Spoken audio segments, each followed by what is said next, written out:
ഒമാനിലെ ഏറ്റവും വലിയ ടൂറിസം സീസണായ ഖരീഫിനായി ദോഫാർ ഒരുങ്ങി. സീസണിന്റെ വിശദാംശങ്ങളും വേദികളും ദോഫാർ മുനിസിപ്പാലിറ്റി പ്രഖ്യാപിച്ചു. 5 പ്രധാന വേദികളും നിരവധി ഉപവേദികളുമാണ് സഞ്ചാരികളെ കാത്തിരിക്കുന്നത്. ജൂൺ 21 മുതൽ സെപ്റ്റംബർ 20 വരെയാണ് സീസൺ.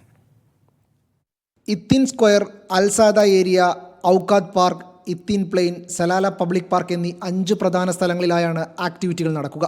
പ്രദേശത്തിന്റെ പ്രകൃതിദത്തവും സാംസ്കാരികവുമായ വൈവിധ്യം പ്രതിഫലിക്കുന്നതിനായി രൂപകൽപ്പന ചെയ്തിരിക്കുന്ന വ്യത്യസ്ത പരിപാടികൾ ഓരോ സൈറ്റിലും ഉണ്ടായിരിക്കും. വിവിധ സ്ഥാപനങ്ങളുമായി സഹകരിച്ചാണ് വേദികൾ തയ്യാറാക്കിയിരിക്കുന്നത്. പ്രധാന സ്ഥലങ്ങൾക്കൊപ്പം മറ്റ് നിരവധി വേദികളിൽ പൊതു സാംസ്കാരിക ആക്ടിവിറ്റികളും നടക്കും. ഫ്രാങ്കിസൻസ് മാർക്കറ്റ്, സലാല ഫാമിലെ അൽ ഗൾഫ് ഇവന്റ്, റൈസുദ് ബീച്ചിലെ പരിപാടികൾ, ആധുനിക ദൃശ്യ പ്രദർശന സംവിധാനങ്ങൾ ഉപയോഗിച്ചുള്ള അൽ നഹദ ടവറിലെ കലാപരമായ ചുവർചിത്രങ്ങൾ എന്നിവ ഇതിൽ ഉൾപ്പെടുന്നു. ധാക്ക, മിർബാദ്, സദാ വിലായത്തുകളിലും സലാലയിലെ അൽ ഹാഫ ബീച്ച് മാർക്കറ്റ് എന്നിവിടങ്ങളിലും വിവിധ പരിപാടികൾ ആസൂത്രണം ചെയ്തിട്ടുണ്ട്. Salalah international cycling tour, Dhofar international drag racing championship, Salalah marathon, Dhofar Khareef പരമ്പരാഗത ആയുധ മത്സരം തുടങ്ങിയ പ്രധാന കായിക ഇനങ്ങളും സീസണിൽ നടക്കും. സലാലയിലെ അൽ മുറുജ് തിയേറ്ററിൽ നാടക പ്രകടനങ്ങളും സെമിനാറുകളും നടക്കും. Media 1, Muscat.